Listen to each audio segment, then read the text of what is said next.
How many New Yorkers have dreamed about performing on stage or on screen at some point in their lives? For most people, it feels impossible. Broadway seems like a world reserved for a tiny number of celebrities, including sometimes film celebrities, which I've seen cameo on Broadway and theater. But New York is filled with working performers who have built real careers doing what they love. Today we're talking with one of them. Welcome to the Empire City Wire's new interview segment where we talk to people shaping New York City's culture, careers, and creative industries. I'm Jack Halabian. I'm a contributor to the Empire City Wire. I'll be hosting this episode.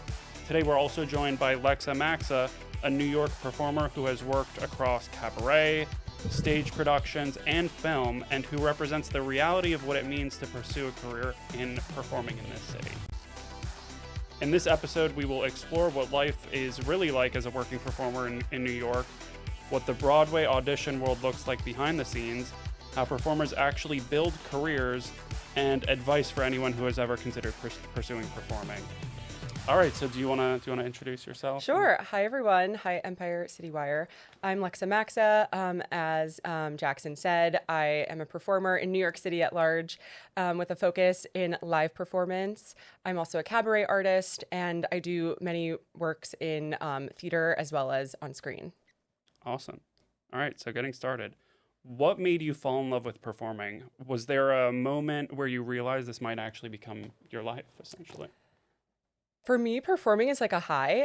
That's the best way I can describe it. There's no other thing I can do that gets me that feeling. Like giving back to the audience and getting to share my talents, especially in a live audience setting. I think probably like the first memories I have are early dance recitals I would do, and I just loved the feeling. I think maybe when you're young, you can be either shy and maybe cry and run off stage, but for me, I really loved it at the first moment I did it. And I just kept chasing that feeling. And so that led me to where I am today, I would say. But yeah, early performance memories, and then also a combination of working on my own show as well. Awesome. Great answers. You were part of the COVID-era online Broadway production, Disenchanted. What was it like trying to perform theater during a time when theaters themselves were closed? Yeah, I feel like we've all forgotten about COVID almost, and COVID as a performer. It was so, I think, transformative for the industry. My memories of COVID were really starting to take my craft seriously. So I actually got more serious during COVID. Unfortunately, I know some artists even maybe left the industry during that time because there was so little work. But for me, it kind of reinvigorated why we need to be in a theater all together with an audience, with performers.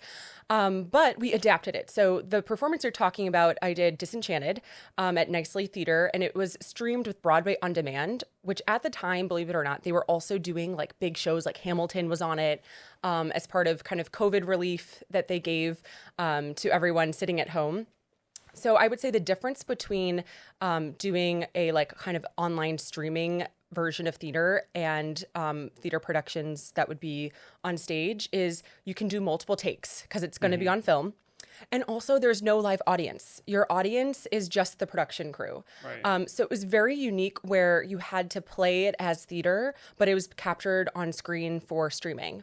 I'd be interested also to see anybody else that did Broadway On Demand during that time, what their experiences were like, but it was great. And it was obviously we were COVID safe at the time. It was such a relief to be back doing creative things. Everyone was like very, very grateful for the opportunity. And then also it's cool that the industry was also able to adapt to kind of COVID times. But yeah, definitely a unique experience, but also a great foray into professional theater work at the time. Yeah, that's awesome. That's awesome. Many listeners probably imagine Broadway as the only form of performance, but you've worked across cabaret, theater, and film.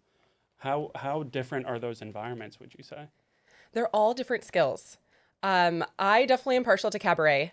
I love it because I have my own show and I get to produce and pick my own songs, pick the format, write the monologues as well.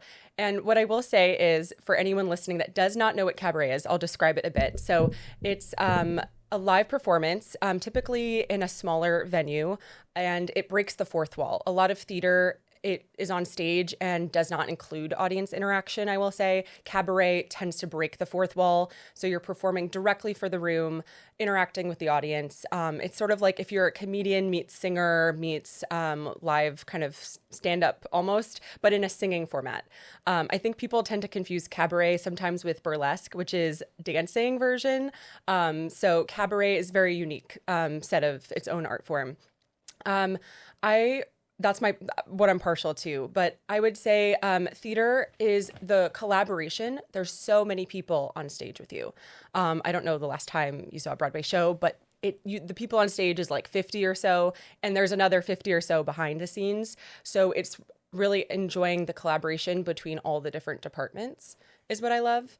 And then with film, it's a different type of skill because you get to do multiple takes. And also typically the directors will have a very poignant vision because it is so focused on screen, that tends to facilitate the entire creative process, which is unlike live shows where the show just goes on. Like if something goes not to plan, you have to keep going. And I feel like that is like the golden rule of performance is no matter if set pieces fall, if the music cue is wrong, you just keep performing and try to hope that the audience doesn't notice. Right. That's awesome. For people who have never seen the industry up close, what does a typical week actually look like for someone auditioning and working as a performer in New York? Okay, I can give my personal schedule. I know many people either probably do more or less than me, but my schedule typically will be I'm in the dance studio for class at least 2 times a week. And I'm also doing my Pilates or bar workouts 3 times a week, so kind of in between dance classes. I'm doing some sort of, whether I'm performing or some sort of voice warm-ups or practice of my audition book at least twice a week, I would say. Also, if I have auditions, those are fitting in to my schedule throughout the week. And then it's I would say aside from performances, it's a lot of rehearsing is a typical schedule. So I rehearse once a week with a choir group that I'm with. And then I also rehearse once on my own for my own personal projects that I have. And then if I end up having something work, like if I'm shooting a commercial, that'll kind of be the main focus of my schedule and I kind of adapt. I know it's very, I would say like overdone, but every week is different. And I think that is part of what makes this industry so exciting for me is that I have sort of my plan for the week, but then things can happen and it can take me a different direction. That's exciting though. You know, a lot of people are locked into their 9-to-5 corporate job. So it's exciting to have that diversity in your routine.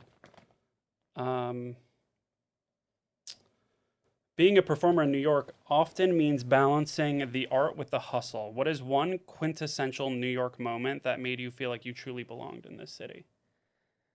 Hustle culture. I feel like, I don't know, some people think that might be toxic. I see it as just being part of New York, though. Like real New Yorkers, it's not even, I wouldn't say they're describing themselves as hustling. It's just part of living in the city. There's a certain pace of life that exists here. And I personally thrive off of the fast pace.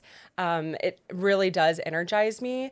I just really like hearing, like everyone in New York has a side project, right? And I think, and it's not just a side hobby, it's an actual profession. Like they're doing it on a professional level. That really energizes me when I just talk to anyone. They always have something going on. I was talking to somebody on the train. They were like a comedian and like have like shows happening. So I think the main thing about New York City is that you can make it your career as big or as small as you want it to be. And really that is unique, I think, to the New York City culture. Anyone that's going to move here for the first time might need to adjust to the pace of life. But at the same time, I like that you can leave your apartment and see where the day takes you. And you can truly have the day like build itself. Maybe other cities and places, you have to kind of like really plan out every aspect of your day. And so New York kind of takes a life of its own. And it's something that keeps me always just coming back to it and really enjoying like being part of the overall New York City like landscape with everyone in it. Yeah, totally. It's one of the few cities where you really can have 2 or 3 jobs. You know, there's so many cities that they just don't have the job market to really accommodate that flexibility. So that's definitely a strength. And support for arts New York. too. Yeah, I think a lot of people are creatives and like I said, any industry can be creative here. And there's so much inspiration that people look all around. And that is something I think that really lends itself to someone who's trying to build themselves up. Definitely. When you first moved to New York, what was the biggest reality check about trying to break into the performing world, would you say? Ooh, biggest reality check. One, it's very expensive. Yeah. Everything here is very expensive. Also, the sheer volume, I would say, of how many performers there are. Any other city you go to, I would say the audition room is a lot less people. In New York, there's just always a constant turnover of people auditioning. So I think that sometimes can be the biggest mental challenge. So I just really have to focus on doing my own thing when I'm in the audition room and doing the best performance I can give. If I start to focus on the numbers, like, oh, there's 100 other girls here all for one slot, and start doing math about the odds, I think that can really cast like doubt, I would say, on my performance that shows up. And I feel like also too, casting can kind of sort of see the desperation when you're performing of somebody who's just trying to like get any job rather than trying to really be like, this is a job I want and this is a role I could really nail.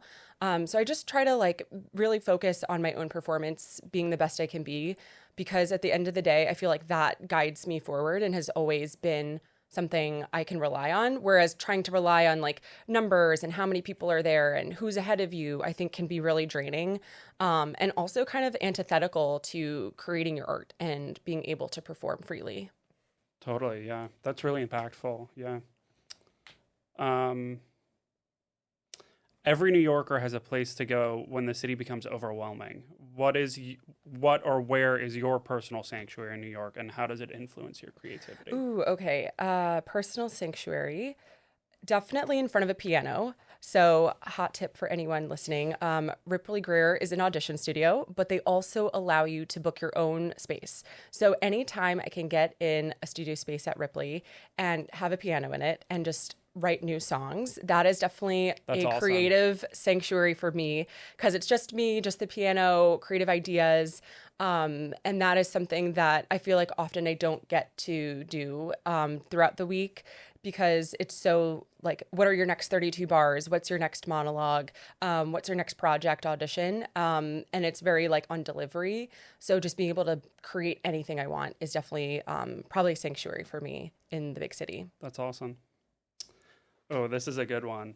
So the industry is starting to grapple with the rise of artificial intelligence in creative fields. As someone whose craft relies on live human connection, what are your thoughts on how that technology might affect the performing arts?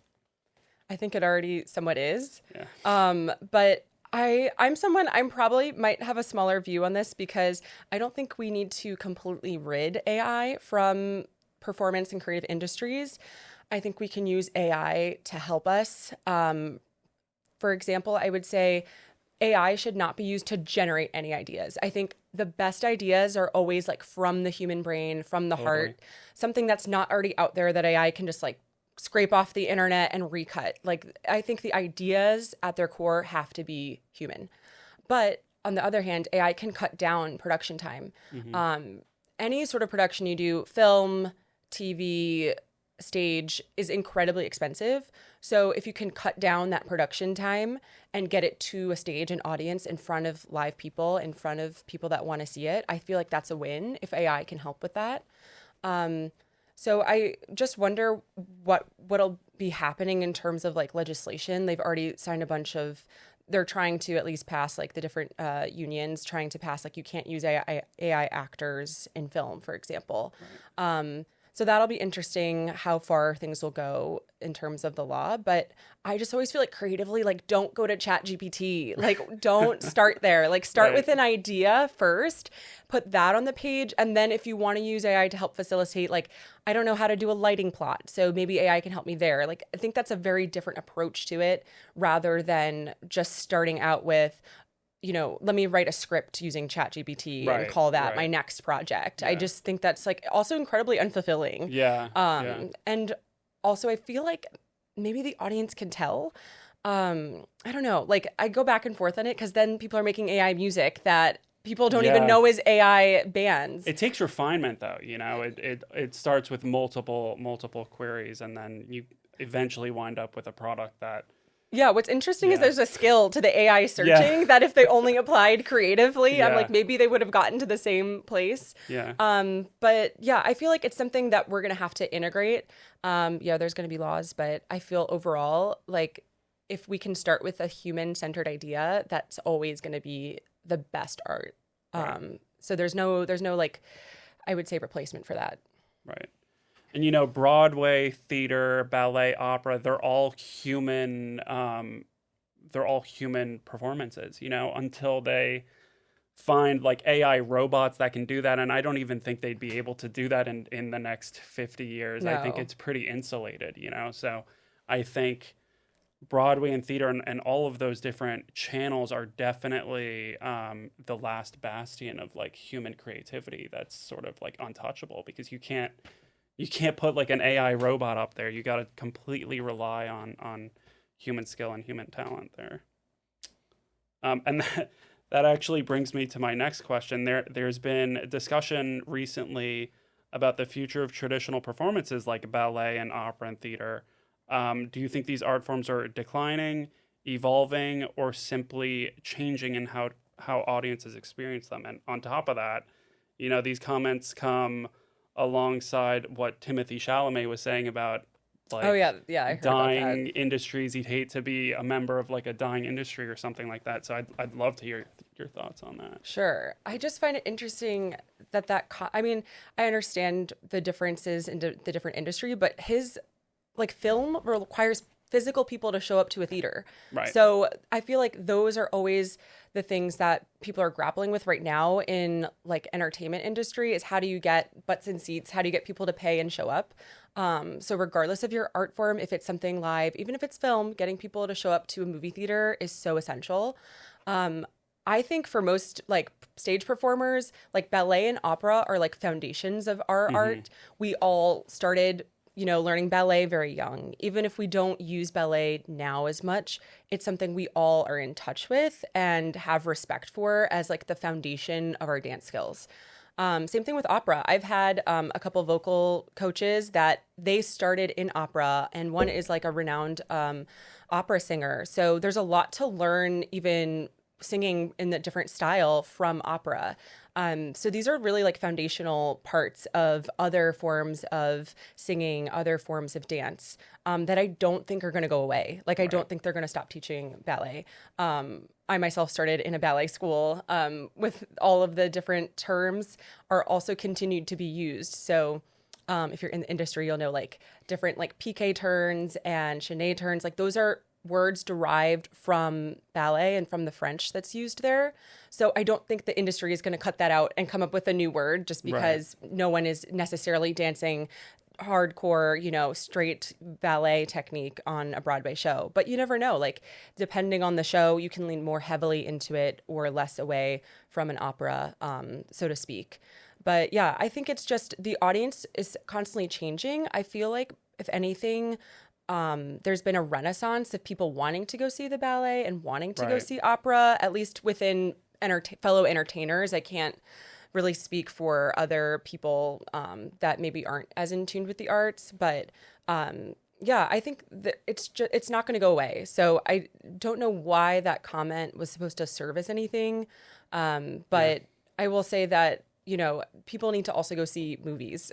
So it's all part of the same quandary of how do we get the audience to show up and fall in love with what was created.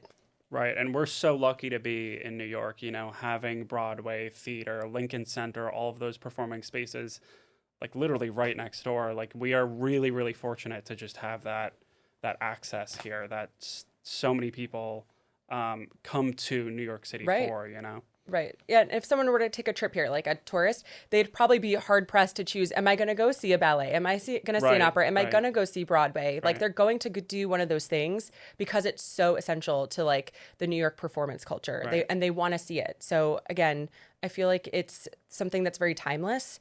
And there's so many productions that are longstanding that will continue to go on like and on and on and on. Right. Yeah, totally. Totally. This is a question about cabaret.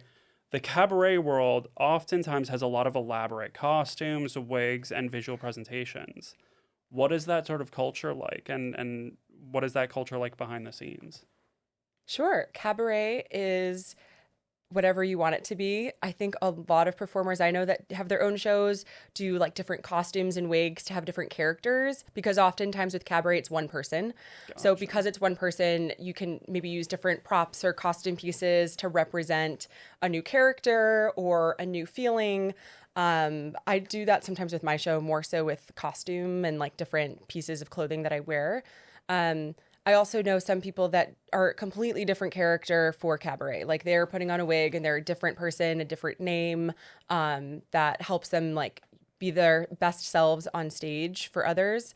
The culture of cabaret it's very small, I would say. It's a very small network, but they're so supportive. When I was doing cabaret in Chicago, I found such a great community that were like really willing to teach and support and help me learn the art form. And I'm like forever grateful for that. So I would say cabaret is a collaborative way of performing any sort of like American songbook, Broadway show tune. And it's a very, very special thing to witness. They have them all day, every day here in the city. So if you haven't been to like any of the well-known venues, there's 54 Below, there's Don't Tell Mama. Those are like on the top list, I would say, for cabaret venues. Green Room 42. Check all of those out. They have like every night, similar to like stand up, like every night there's a new comic. Right. In cabaret, every night there's a new performer. That's awesome. Yeah. And it's something you can do also like in between. If you're somebody coming to see shows, you can also see cabaret, throw it in there. Awesome. It's always available. Yeah, I had no idea it was so available to go to. That's really cool. So Taylor Swift came out with Life of a Showgirl. Popular culture oftentimes glamorizes the lives of performers. From your perspective, how accurate are those portrayals? Ooh, I would say the biggest part that's really glamorous about performing for me is the costumes, because I love sparkles, I love glitter, I love all of that. Life of a Showgirl, definitely for me, makeup, all of it, that really excites me, gets me into character. I would say maybe what Taylor was doing with her album is like how it's kind of a facade, which I do agree with. All the behind the scenes kind of has to be kept behind the scenes for this illusion and creative vision that you have for the audience to experience. So all of the kind of like things going on behind scenes really do have to stay behind the scenes. And I think that's what she was going for, like with this album, is like sometimes you become the character and then that's all people think of you as. I would say that when it comes to theater, the number one thing that I would say people don't understand about backstage is how small sometimes the backstage can be. You're doing like quick changes in like very little cubes, closet space. I love watching, like New York Times will do great behind the scenes of big Broadway theaters, and the stage is massive. And then they take you behind stage and it's like this little hallway, like right by a trash can. And like there's not enough room to even do your makeup because the mirror is really small. So the backstage is like a huge fun part of getting to do a show, because the audience has no idea, like we're all cramped in a room trying to get ready, and they don't all they see is the big stage and the big lights. So I'd say that is also, I think, maybe what she was going for too, is like the behind the scenes is sometimes something you can't always share as a performer. But I think that's like the way it's meant to be. Like the audience doesn't want to know like all of the behind the scenes drama and all of the things that could go wrong and all of the things that you're still unsure about. Like they're really there to support what you bring. So just bring your best. Yeah, and I think the effort that goes into those behind the scenes and that preparation is what makes the, I guess, on stage or on screen performance look so effortless. Yep. You know, the level of commitment and dedication that you can provide behind the scenes really is what makes people shine on stage. Okay, let's see what's next. Have you ever walked out of an audition feeling absolutely certain that you nailed it, only to never hear from them again? That's a hard question. Oh gosh, how much time you have on this podcast? Definitely. There's been times when I've walked into the room, I'm like, I'm so perfect for this. Like, if they don't book me, they're crazy. Literally never hear a single word again. That happened for a show where I was singing and playing piano, and I was like, there's only so many people that can do this. I also was like, this is like a role meant for me. But then I realized when I didn't get cast, I was like really looking into why I didn't get cast. And so I overheard one of the other people say, oh, they're only filling a couple slots because it was a COVID show that was then scrapped and being recast for only some roles. So that gave me perspective of like, even if you're perfect, that you could still not get the role because of XYZ reason. Unforeseen things. Yeah. So try not to get too in your head about it. But what I will say though is also during that time when I was auditioning for that show, a bigger opportunity came up that had I said yes to understudy or do a smaller role in that show, I would have not been able to do the bigger opportunity, which then led to my first equity contract. And so I think you also have to, in the back of your mind, be like, if you don't get it, that what is meant for you will come, and there are bigger opportunities out there. So it's not hanging all on one audition. But the inverse also has happened to me. So there's been times when I've like, I'm absolutely not getting this. I'm definitely not right. Or, that audition sucked. I was terrible. And then they call me back and I end up booking it. So I feel like it also happens in the reverse just as much as it happens where I'm like, oh, I'm definitely getting this and then nothing. Right. That's part of the unpredictability of auditioning. So I just try to do the best I can so I feel good about the audition, and then the rest kind of lies where it ends up. Because if I try to control things I can't, then it's just going to lead to like negative thoughts, and then I won't be able to like perform at my best for the next opportunity. Totally, yeah. What is one awkward or embarrassing moment you may have had while performing or auditioning? Awkward moments are anytime like part of your costume falls off or like costume wardrobe malfunctions. Those are definitely awkward. I have one very vividly where I had to do a quick change, and the person that's quick changing me busted the zipper as it was being zipped up. And because there's no time to be sewn in or Velcroed in, I had to just go on stage with the dress unzipped in the back. So that stuff kind of happens. That's like always like awkward, embarrassing. I just feel like I never want to be worried about my costume on stage or what I'm wearing if I'm doing cabaret. Like I always try to pick something that tends to not like have any chance of mishaps, but sometimes it always happens. Also, awkward moments are like when you say the wrong line and then the other actor either doesn't really respond to that or like says the same line again. That can sometimes happen. Yeah. And then I would say in film, the most awkward thing is when you blank. So the director's like action, and then you're like, okay. And then you see the camera panning, you're still trying to remember your line, and then you just blank. Right. It's like a cut. But that just is stuff that happens like in our industry. I think you learn to deal with it, so it happens less and less, but sometimes it's inevitable. Right. Yeah, totally. What has been the harshest rejection you've experienced so far in your career, and what lessons did you learn from it?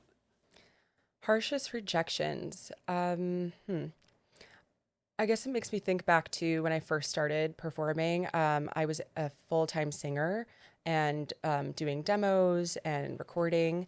And I had a couple managers at the time that were trying to go after like these insane deals or these insane artists to do it. And I feel like that led to a lot of really harsh rejection early on that could have been avoided.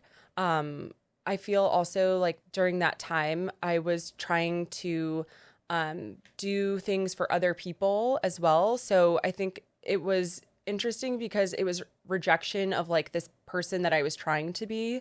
So I really am thankful for that, because if I had maybe put truly myself out there, then I think the rejection would have hit a lot harder. But yeah, that would be like harshest rejection I faced was probably very early on as a singer. And then the rejection I get more day to day is like no to different auditions, or you're not right for things. Those don't hit as hard. It's more if it's like been a month of like constantly hearing no, then it like sort of can compound. But this industry is so unpredictable, I will say, that you kind of have to like always be able to rise again and not and see if the criticism is valid, right? Like I received criticism once that like a show I was doing was boring, and I was like, oh, that's really harsh, like, you know, I looked up to this person, but then I was like, oh, it is boring. Like that is a criticism that can be helpful. So I think as artists sometimes we want to protect the ego and not accept any criticism and shield out negativity, but at the same time, I feel like that's what makes your art better also, is the constructive criticism. Even if it comes out harshly, I always maybe try to say like, is this something constructive that I can take as well? Especially now as I'm auditioning, and also for my own show that I produce and I'm constantly evolving to fit new songs and make it bigger and better. I try to see what other people's opinions are that are helpful. That I would say is what really can take your performance to the next level, is not just saying, oh, I'm just going to do things my way and not listen to industry voices, but take it with a grain of salt and make sure that it's something that you think is in service of making your art better. And then in that way, you're going to be able to like overcome any of the harsh criticisms. Because then now when people say things that are totally invalid, it totally bounces off of me. Like I just don't even feel those like negative comments that don't have anything to do with making my show better, or making, you know, my turns faster, or making the thing I'm about to do any better. So that's what I would say to people that are maybe wanting to just block everything out, is like, if you can, see what can be gleaned from their original comment. Yeah, totally. And, you know, a lot of successful people, the reason that they are successful is because they failed frequently and they failed early, and they took those chances that led to failure so that they could learn from them, you know, and sort of grow from them so that they know you have to fail. Yeah. Especially as a performer. Like there's been times when I didn't want to go audition because I was like, oh, it's not perfect. I've gone in the room, I failed. But at the same time, they're seeing 300 other people. They're really not going to even remember, and they want you to do good. So if you do amazing the next time, like it all just like lends itself to the process. And I feel like so many people that are extremely successful have those failure stories that they have to overcome. So, you know, I think it's just part of getting to where you want to be as a performer. Yeah, and each failure is a lesson in and of itself, you know, having, you know, if you fail frequently, each one of those times that you fail, you learn something and grow from it. That only sets you up for success, you know? So yeah. Let's see. This is a deep one. Was there ever a moment where you seriously questioned whether you should consider pursuing a path or a project? Yeah, the very, very deep. I don't know. I've always wanted to perform, so there's not really like a moment. I think you have moments of how much do I want to perform in my life, right? Like you have these times where you're like, I'm gonna just cool it. It's been very stressful. But I would also say sometimes that happens if I've just done a show and I'm exhausted because I've just done like 5 shows this past weekend, then I want to take a break from that as well. I feel like performing for me is something that's always going to be part of my life. It's a talent that I just want to share. Like I want to share singing, and I want to share my creativity, and I want to share a good night for the audience. I think maybe times when I've wanted to go away from performing, it's more of like my own lack of creativity, rather than thinking performing isn't for me. It's just I'm not inspired. So I'm not going to get up in front of people and do something halfway. But yeah, I think I'm fortunate in that having found my passion, that is half the battle, I will say. I think less so in New York City, but oftentimes I will find people that maybe don't have their passion, and that's half the battle, is which mountain are you going to climb? Yeah, totally. So I feel really like sound in my convictions of the mountain that I am climbing. And I think that is half the battle, because if you don't know which direction you're going, then it can really seem like a lot of self-doubt creeping in and you're still trying to get to square one. So for that, I am thankful that I at least have a direction. I have a passion and purpose. And that's, I think, the introspection that we all have to do. Like, I had to do it at one point myself, of like, you know, if I'm really going to take this seriously, I have to do certain things. I wish I would have started taking it seriously sooner. But I have always seen performing as something that is worthwhile in my pursuits. And it's just brought me so much fulfillment, that I don't think anything else could fill. So that's why I keep going. Yeah, and success, it's totally non-linear, and I think another really important part behind succeeding is being able to pivot. You look at like Amazon, they originally started off just mailing books to people, and now they have streaming, they have Amazon Prime, they sell every single product imaginable under the sun. So I think, yeah, totally. Now, many people assume that performing is only realistic if you become a superstar. In reality, there are thousands of working performers building careers and working out there in the industry. What do you wish people understood about making a living in performing arts? Yeah, I'm one of them, I like to think. There's not just, your mega stars and then, your hobby like actors and singers. New York is a place where there is enough of an ecosystem here to support a lot of people that want to perform and make a living doing it. I would say my advice would be to do everything. So I don't just do singing or shows. I also do commercials.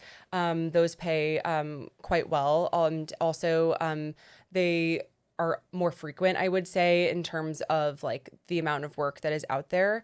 And that can be anything from like commercials that you see. I've done like hand modeling, print work. So all of that I would say is very creative, and you're still on set and it gives you great experience. Maybe some people shy away from it because it's commercial and it's not performative in nature, but it's definitely something that can sharpen your skills all around. And then also you can produce your own show. So while you're waiting for, if you're doing Broadway, while you're waiting to be hired for your next 6-month or year contract, produce your own show. You can sell tickets and, you get paid and provide opportunities for musicians. So you can build your own type of performance that you want to have. There's all sorts of things I think that people do. I know many people also like to work at the dance studios. Some people like to work in casting. There's many sides to the industry to get involved in. And the people I think that are most successful are able to kind of navigate all the different mediums to have a successful career, because you're kind of trying to just get all the opportunities you can, rather than thinking you're above certain types of work. But yeah, I would just see like what opportunities come your way that make sense, and just go for it, because there's not really like a way to say, oh, I'm not going to do these types of projects, or I'm only going to do shows. I feel like that then limits you, because there's so many other creative things happening in New York City. Yeah, totally. Tell me a little bit about producing your own shows. That sounds like a huge undertaking. Yeah, the first time you do a show, it is a huge undertaking. I personally love producing cabaret. I love talking about cabaret production. Someone in a choir group I sing with is starting her own show, and I've just been like giving advice as much as I can. I really love just talking about different concepts. You first have to come up with a storyline. I think that's central to everything. And then once you have the songs and the storyline, you can then start getting the musicians. And then when you have a fully rehearsed show, then that's when you can go to a venue and approach and say, hey, I have my cabaret show. There's different cuts of a show. They do 55 minutes, 75 minutes, or 90 minutes. So depending on which show, that'll depend on where you book. The hardest part, I would say, is the show concept. A lot of people will hire like a music director that then doubles as piano. I like to do the direction myself, because I have a really specific vision on the order of the songs and the story I'm trying to tell. But the production side of things also really fulfills me creatively, because then I'm not just getting up there as like a singer. I feel like that tends to be where I like to sit in theater, is I just kind of show up and do what the director says. But for my own show, I definitely like to get my hands in all of the different elements. I just always have a very clear vision on like which instruments I'm using. So my show comes in like a piano only version, and then I'll also have a version with drums, bass, and upright. So like that kind of thing also lends itself to where I want to book the show.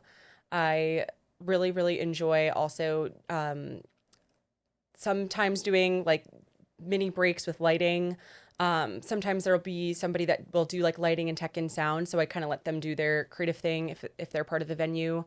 But yeah, I would say start with a storyline, and then also cabaret is sort of formulaic in terms of the formatting of the actual production. So once you do it one time, I think that then helps you create subsequent shows much faster. Right. But yeah, I like the part that I get to pick the songs I want to sing, have a good time, and then also be able to create a story around that is unique to what my skill set can shine and do. And I think that's at its heart what cabaret is how can we meet the person that's in front of you in an audience. So the songs and the format and the styles that I'm going to do is going to be completely different for somebody else. Right. And I think as a producer too, when I work with other people, I keep that in mind. So I'm not trying to do like my version of their show. It's really the person that's going to perform kind of leads those elements, even if you're helping to produce the show. Tell me a little bit about how you identify the talent that you use for those shows. Has it just been connections that you've developed throughout your career in the industry, or I'd love to hear about that. So a lot of people I work with are based off of recommendations from others. So like tried and true people that they're like, oh yes, I love this drummer. Please work with them. I would say as well, sometimes, so like New York Cabaret and Chicago Cabaret, they have lists of musicians that you can pull from. So if there's like a public like listing almost, if you're part of those groups, so that's also a good starting point. But I would say I like working with people that I've either worked with before, or when I have a new show, I like to bring in new people for that kind of new sound and new flair that they can bring. It also depends if the show's going out of town, you kind of have to work with then whoever's in that city. So having your book locked down so any musician can perform it well is super key. Sometimes I'll want to perform with my friends, right? Like I'm like, hey, I just want to have a good time. And so that's also like a route to take. It's really dependent on, I would say, venue and what sort of I'm wanting to do for that show. That will then be like, who am I going to call for this? I've been in it long enough that, like I said, I work with people, all the time and call upon them as needed. But if you're just starting out, I would say start with those lists or ask around, because I think recommendations from people are always a great way to start as well. Yeah, totally. Great stuff.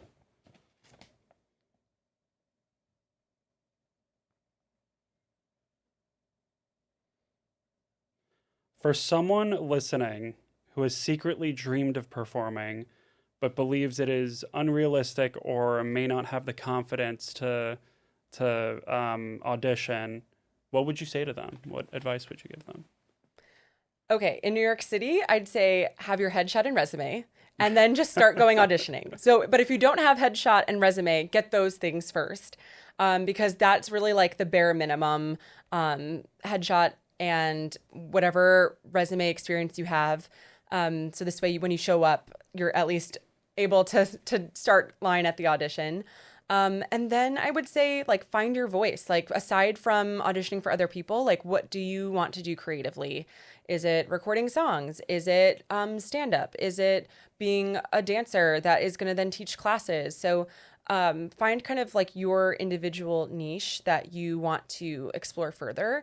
I feel like people that are like multi-hyphenates in the space like always have a favorite, or they will also have, if you're looking to get started, workshops as well in the city. there's so many great teachers that you can start truly from scratch if you've never performed before. But I would say like really do some introspection on like what you think your talent is. Like if you're somebody that is just really good at storytelling, you're like, okay, like what does that mean for the auditions I'm going to go to? Or what does that mean for the type of cabaret show I would want to produce? Yeah, I would say headshot, resume, and then find your uniqueness, find what makes you special and lean into that, because I know at least for my show, like I'm the only person that can do that. And that gives me a lot of like creative satisfaction that I've found something that really highlights everything that I love doing, brings me to life. And if you can find that, I think people will really be drawn to that. And it's something like undescribable, but that people are drawn to. Gotcha. Yeah. Great answer. Would you say success in this industry is more about talent, persistence, timing, or connections? I want to be cheesy and say all of them, but I guess I will rank them. I would say timing is number one.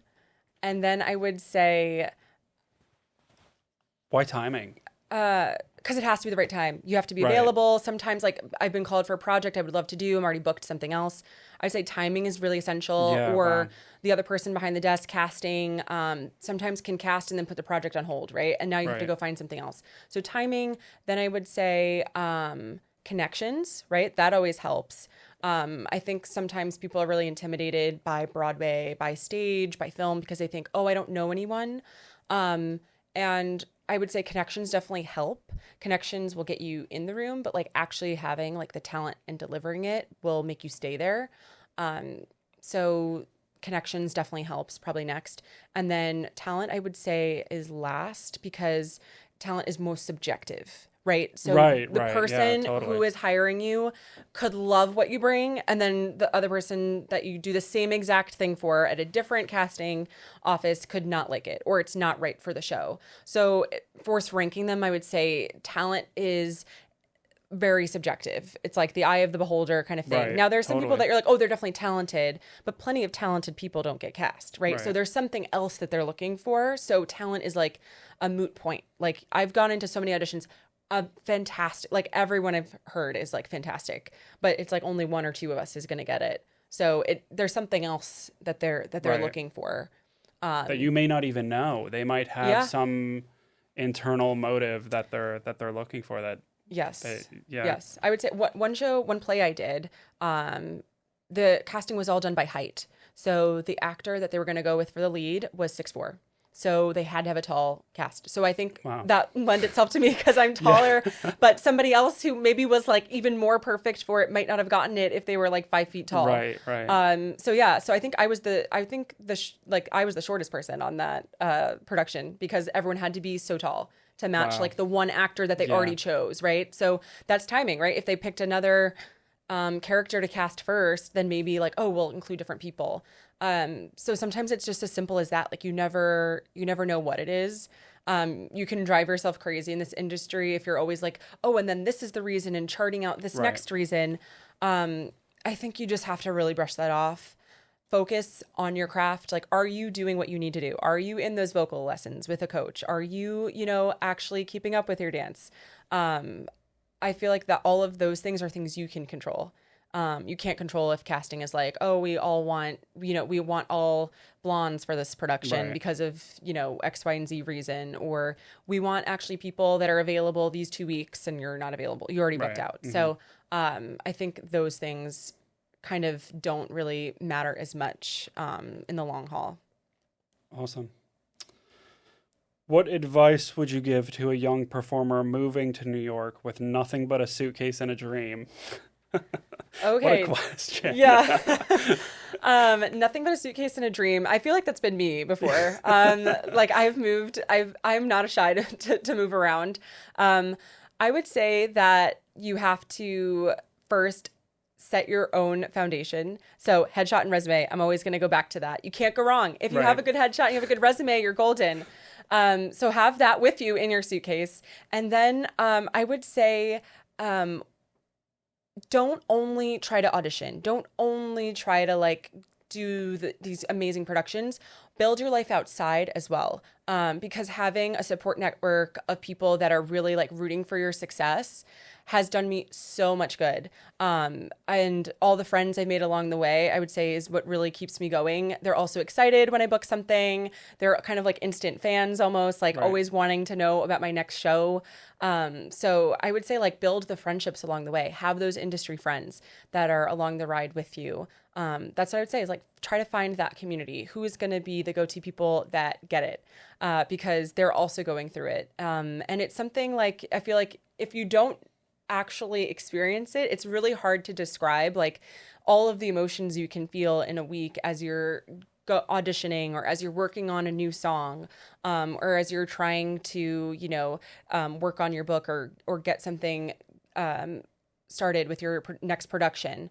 I feel like finding that community has always kept me like really, really protected from a lot of things that can get you off track. And so that's what I say. Find friends and have your headshot and resume. Right. Yeah. Your circle and your environment too. They're so key to nurturing you, making sure that you have those resources that you need and that community to fall back on. What keeps you inspired to continue? The next high of performing. Yeah. That's definitely what keeps me inspired. Just like that next kind of adrenaline rush that I'm going to get from, doing a show, hitting that note. I think the fact that I like can still get better every day. Like obviously you reach a certain level professionally where you're working and you're booking things and that feels great. And once I got to that place, got the equity contract, started really being in the fabric, I feel like that was the first hurdle for me. And now it's like that I'm building upon that further is really exciting to me.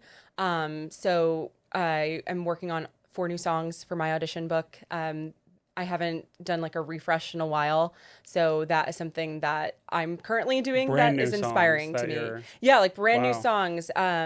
Because I was looking at my book and just looking at the general landscape of the auditions that I've been called for the most. And I was like, I really need like an extra song that's contemporary musical theater, for example. So that keeps me inspired. Also, reviving my show. I'm doing original songs. So the fact that I'm writing again and getting to creatively express myself through new songs has been a great way to stay inspired as I'm, working towards, we're all in the middle of audition season now. So audition season goes through June for Broadway. So that's another way that I'm staying inspired throughout this really heavy season of like constant go, go, go. What's the next audition you're getting? So all of that has been super motivating. And also seeing shows. I try to see shows at least once a week if I can. I really try because seeing finished products helps me then formulate my own creative juices about what I'm going to do next. Next show I'm seeing is Death of a Salesman. Oh, wow. So it's a revival of the play. So I'm seeing that next week. And then I recently saw Anne Juliet, which is a great show. So just like seeing what's on Broadway now helps keep me inspired. Seeing off-Broadway stuff too is also inspiring because I feel like there's always just new ideas with what's being released. Yeah, there's so many productions. And, I feel like I've started to see a recurring theme of film actors coming into productions too for like limited time series. And I every day I look at the different productions there are, and they're so diverse. You've got your combination and your mix of tried and true productions that have been here forever, and then you have those pop-ups that are as good as, if not better, than the ones that have been around for forever. I think one of the productions that I was really, really sad to see go myself was Phantom of the Opera. That was one of my favorites, and it was the longest running Broadway production. Yeah, they the long running shows like Hamilton at this point, like Wicked, all Chicago. I think when they do, it's called stunt casting when you bring in they're bringing in Whitney from the Mormon Wives to do Chicago, or they had like Ariana Madix, who was she was a reality celeb from Vanderpump Rules. I think that people that have theater background that happen to be reality stars, I think that's great. It brings in Yeah. new people to the production, keeps the show going, right? They have to bring the ticket sales in somehow. I think that kind of lends itself to a positive way that celebrities Right, can yeah, totally. be put on Broadway and like really kind of give new juice to a show that's been on for, over a decade, over 20 years, over 25 years. So I think that stunt casting is done really well for shows like that. Moulin Rouge is another one. They've done it with JoJo. They've done it with various people in the main role for Satine. I would say where like celebrity or like kind of stunt casting goes awry is when maybe the celebrity doesn't have a lot of recent theater experience, right? They probably did theater a long time ago if they're coming from film, because it's different mediums. So putting them up against actors that have been doing theater their entire life and have done a show 6 months ago and are like, this is their next show, I think then doesn't highlight the celebrity as much, right? Because now it's just the name to bring in tickets and it's not necessarily like in service of the show maybe all the time. So that's what I would say. Like, it's very popular now, obviously, for productions to instantly go in with a big name, like a George Clooney or something. Right. He did Good Night and Good Luck. Yeah. So I think stuff like that is great. I like that it highlights like Broadway is still here. Like I think since if you're in New York, you obviously know it's always evolving. Happening, yeah. Right. But I feel like maybe for the rest of the country, it's like you don't hear about a Broadway production until a celebrity is involved. So I think that part is good.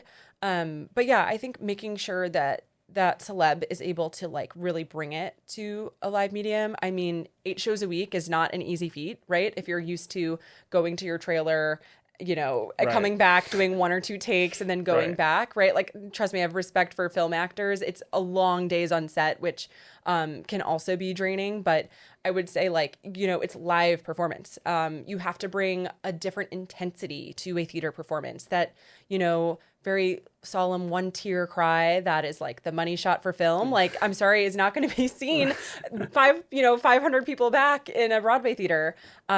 So I think that's sort of more like where I would caution maybe like direction and production when it comes to like celebrity casting or people maybe that are celebs that haven't done theater.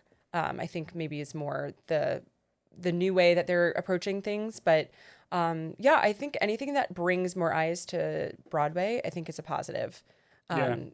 for sure. So tell me about rush tickets and how that sort of process works. Sure. So if you don't know, rushing a show is when you try to get tickets day of, and usually they're the cheapest way you can see a show. Pretty much every single Broadway theater has a rush option. So oftentimes you will see people lining up before the box office is opening day of the theater. So that's like an in-person rush, it's called. So you actually have to go to the box office, wait in line before it opens at, some are 9, some are 10 a.m., depends on the theater. And then you'll wait in line and you'll say, I want to rush the show. You can get 1 or 2 tickets maximum. And the tickets can range from $30 to $45, which if you think about it, you might be paying like $200 sometimes for mezzanine seats for any production. So definitely if you're in New York City, like physically, I would highly recommend doing a physical rush. There's also and you don't have to pay ticket fees, right? Like no. when you purchase it through like Ticketmaster, there's sometimes ticket fees that you So have to... I would say even if you can't rush, just going to the box office will save you like the $13 each ticket for the ticket fee. Gotcha. So you don't have to pay the ticket fee if you show up to the box office. And that's everywhere. Like any venue in New York will have typically an online ticket fee. But if you can show up to the box office, you avoid that fee. They also have digital rush, so you can enter digital lotteries if you go to the show website. So like you're going to the specific Chicago website, you're going to the specific like Hamilton website. They will have information on digital rush if they participate. And then there's an app that I like called Tix, Tix, and they do the digital rush on there. So you can like buy tickets and get status to rush a show. And they will also have options that are like $30 to $45 to $59. So you can get really good tickets at a discounted rate. But yeah, I would just highly recommend don't go to like today, the Times Square like area and get your tickets. You'll pay probably the highest in ticket fees for the show that way. And then also I would say just show up to the box office day of, because depending on, but you got to go early, because if you go too late, then you risk there not being any tickets left. So it's that like fine line. Or you can go the day before if you're like, I really want to see this. I'm going to buy it full price, but I don't want to pay the ticket fee. At least show up the day before to the box office. And then those are probably like my tried and true methods for getting best price for Broadway tickets. Also, in each section of a Broadway theater, there's a ticket range. So typically on the edges, it's like you pay a little bit less, whether it's mezzanine or balcony or even orchestra. You do have to be careful in that situation if it's like partial view, just so you're aware. Right. If there's a column. If there's like a column, I would say most theaters, if it's a partial view, it's just a really harsh right or left, so you kind of miss the other side of the stage. Right. But it's really, you're not missing much. Like you can still see the stage. But I would say, just whatever you do not do like scalping or like Times Square for your tickets. Right, totally. Oh, gosh. And then if you can, like I said, avoid doing it on like Ticketmaster, because you do pay a Ticketmaster fee. So you can get the rock bottom price at the box office. Right. And also too, the box office employees can like really hunt for that discount. Really? For you. Whereas because they can see the pricing of every single seat. You can kind of in Ticket Master. But they have everything right in front of them. But they have everything right in front of you. So that's always my recommendation. But yeah, and then also if you're part of equity and in the unions, you can pay the equity rate for a ticket. So that's also another way, if you're in the industry, to see shows a bit more affordably. That's awesome. And then one other question. Yeah. So tell me about some of the productions that are going on right now. You said Moulin Rouge was closing, right? Yeah. So Moulin Rouge is in its final run. I think it's been on Broadway about 6 years. So that was a really long-standing show. Hamilton just had their 10-year anniversary, and they did a huge big stunt with the original cast. That was like to bring back, more excitement for the show. And then I would say like the hot new show is probably Just in Time with Jonathan Groff. I feel like a lot of people that I know have been talking about it because it's been like extended many times. And then I would say Death of a Salesman is the new play that just opened. Daniel Radcliffe's Every Brilliant Thing is another show people are excited about. And then funny enough, so Tom Felton, who is also original Harry Potter cast for Malfoy, is on Broadway now with Harry Potter and the Cursed Child. Oh, so that's another really good use of celebrity to bring attention to a show. So that's another cool one. Like if you want to see an original Harry Potter cast member do the show. And the effects in that show are just unlike anything you've seen. Wow. I feel like people are thinking it's just going to be like if you're a Harry Potter fan, but really it's a new storyline, so anyone can go. And it's like a great use of all the technical aspects, and they have such amazing stunt work in that show. Wow, I'll have to check that out. Those are my recs. Yeah. And then I like my favorite, I would say, Broadway show is definitely Chicago, because the music of Candor and Ebb is so classic that it just stands the test of time for me. I've never seen Chicago. I gotta see it. Isn't that crazy? I feel like maybe people, a lot of people that are like New York natives have maybe not seen Broadway in a minute, because it's always there, so they don't feel like, I'm only in New York for a week, let me catch a show. I saw this really good Off-Broadway show recently at Stage... New Stages? 4 or something? It's... I'm blanking on what it was called, on what the theater was called, but it was called Meet the Cartosians. Okay. And it was really interesting. It was about a first-generation Armenian family. I'm Armenian. And it was about their family coming to America. It was in 2 acts, and the first act was about them dealing with the hassle behind citizenship and getting citizenship as first-generation immigrants. And then the second act pans to, it's supposed to be like a sort of a parody on the Kardashian family. So the second act sort of pivots to modern day. And it was really cool because the first act is period. It takes place in like the 1920s. And then the second act takes place in like 2025 or something.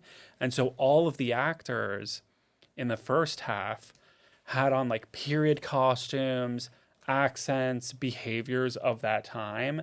And then in the second act, you see them in like modern clothes and everything, and it was a completely total 180. The way, like, you wouldn't even recognize the actors, the way the difference between the two acts was set cool, up. yeah. It was really neat. Yeah, I saw the last offer I saw was Data. So it's about. Oh, I've been seeing TikTok ads for that all over the place. Yes, that's another good? like. And that has one of the actors from 13 Reasons Why. I Yes, think, right? Yeah. I think Brandon Flynn. Yeah. Is his name. Yeah, so that's the one where it's like all like celebrity or like well-known actors doing the show. And it's about like AI and how the use of AI is for good or for evil. And it's like a very like modern experimental type of show. It's Off-Broadway. Yeah, it's an original script as well. So I love seeing like original concepts. Yeah. I've been in shows before where I've gotten to work with the playwright, and that's always like really cool, like these smaller shows. Also, like, too, it's always really cool when you see a show before it hits Broadway. So like Titanic. Previews. Yeah, right? so Titanic used to be at the Daryl Roth Theater, and I saw it there, and now it's like making its Broadway debut. Oh, wow. So yeah, I feel like most people don't know, but like what makes it off Broadway versus Broadway is the number of seats. So Broadway is at least 500 or more That's people. I never knew that. And then That's what really makes it off Broadway is that it's less than that, right? So and then off Broadway is like less than 100 seats, right? Gotcha.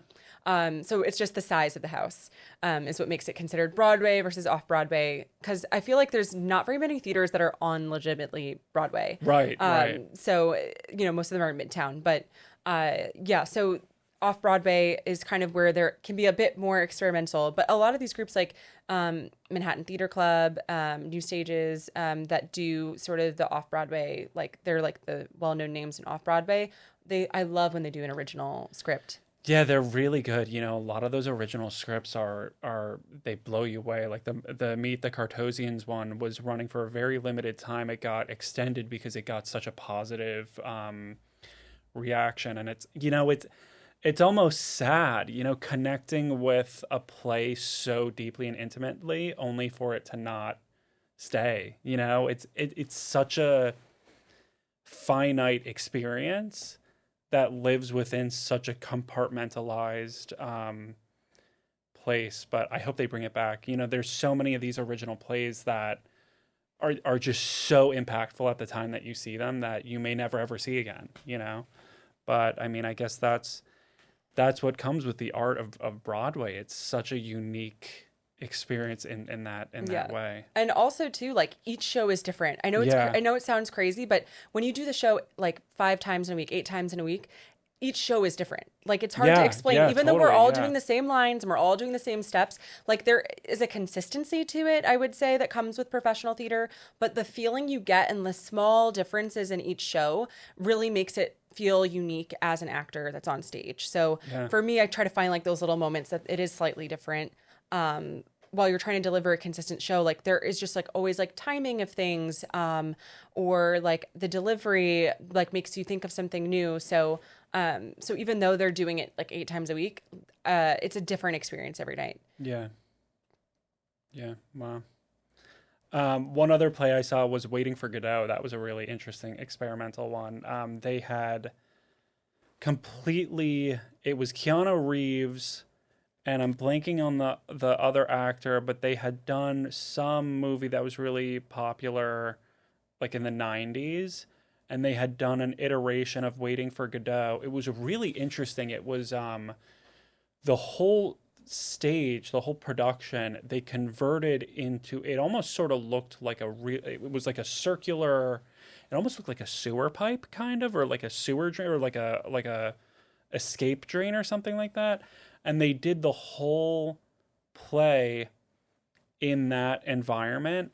And that's another really impactful play where it really makes you think and sit with it's so raw, because it's really just 2 people on stage with a handful of props, and the entire play is just really just watching them be. It's almost like an anthology in that way. So that was a really, really incredible production that I saw recently. But Yeah, and it's really hard to do because, yeah, I've seen other shows where two people are on stage and you're like, this is incredibly, incredibly slow, right? Yeah. So making it interesting with like two Yeah. actors, or even what Daniel Radcliffe is doing with his, one-man show, is like, that is like truly like the very essence that you're trying to make it interesting for the audience, to where they're really enthralled and like believing in what the characters on stage are going with. And that they believe the environment that they're in too.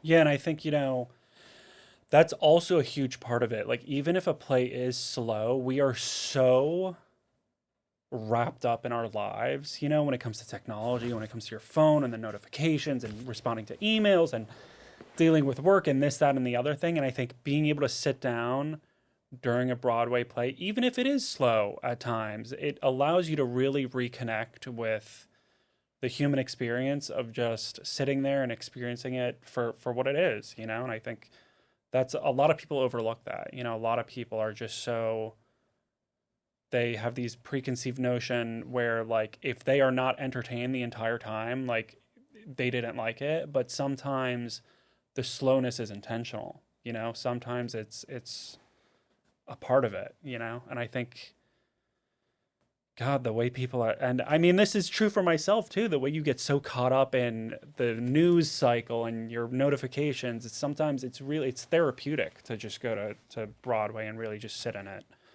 Oh, good.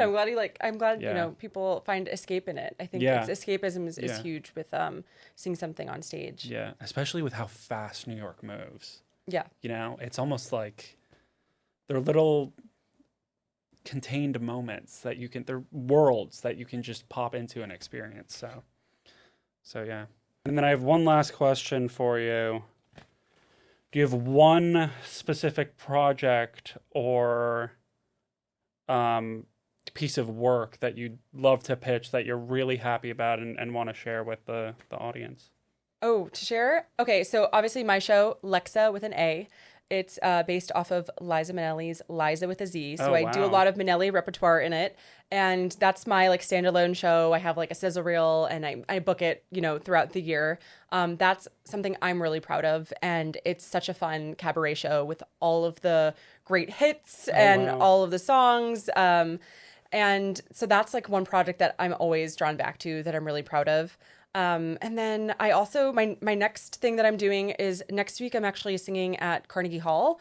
Oh, wow. Yeah, so we're doing like a New England symphonic production of like multiple choirs coming together. So choir group that I'm with, we are going to be part of it. So I have, believe it or not, rehearsals all this week for that. Wow. Wow. to get show ready for that. So that's the next thing I'm doing. So it's March 21st at Carnegie. Awesome. Well, I'll check it out. But Lexa, thank you so much for coming on. It was a real pleasure Thanks for having me. hearing everything. Yeah. So thank you.